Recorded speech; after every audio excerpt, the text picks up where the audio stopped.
तमिलनाडु विधानसभा चुनाव के लिए एनडीए गठबंधन का स्वरूप अब पूरी तरह साफ हो गया है। चेन्नई स्थित एआईएडीएमके मुख्यालय में हुई एक हाई प्रोफाइल बैठक में सीटों के बंटवारे पर अंतिम मोहर लगा दी गई है। इस बैठक में एआईएडीएमके महासचिव एडप्पादी के पलानी स्वामी और भाजपा के वरिष्ठ नेता व केंद्रीय मंत्री पीयूष गोयल की मौजूदगी ने ये स्पष्ट कर दिया है कि ये गठबंधन बेहद रणनीतिक है। समझौतों के तहत भाजपा के बढ़ते कद ने सबको चौंका दिया है। भाजपा इस बार 27 सीटों पर अपने उम्मीदवार उतारेगी। यह आंकड़ा बताता है कि दक्षिण भारत में कमल खिलाने के लिए पार्टी ने अपनी पूरी ताकत झोंक दी है। राजनीतिक गलियारों में चर्चा है कि भाजपा अब केवल सहयोगी नहीं बल्कि राज्य की राजनीति में एक निर्णायक शक्ति बनकर उभरी है। सीट शेयरिंग के इस फॉर्मूले में केवल भाजपा ही नहीं बल्कि अन्य क्षेत्रीय शत्रुओं को भी इस तरीके से साधा गया है। कुल 234 विधानसभा सीटों के लिए हुए इस समझौते में एआईएडीएमके ने भाजपा को 27 सीटें दी हैं, जबकि पीएमके के खाते में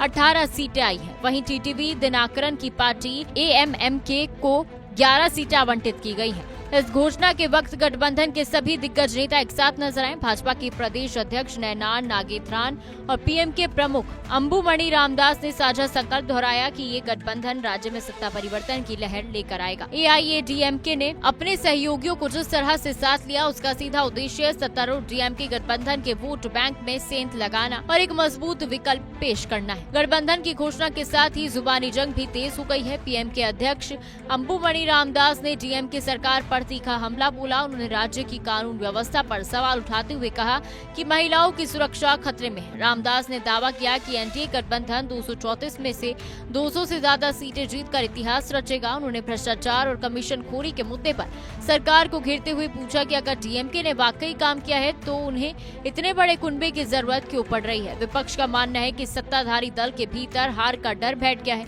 और जनता उन्हें सत्ता से बाहर का रास्ता दिखाने का मन बना चुकी है। दूसरी ओर भाजपा खेमे में इस गठबंधन को लेकर जबरदस्त उत्साह है। वरिष्ठ नेता तमिलिसाई सौंदरराजन ने खुशी जाहिर करते हुए कहा, एक बहुत ही मजबूत और जीतने वाला गठबंधन तैयार हो गया है। भाजपा के लिए 27 सीटें मिलना इस बात का संकेत है कि पार्टी की पकड़ अब तमिलनाडु के जमीनी स्तर तक पहुंच चुकी है। 23 अप्रैल को होने वाले मतदान के लिए अब चुनावी बिसात बिछ चुकी है।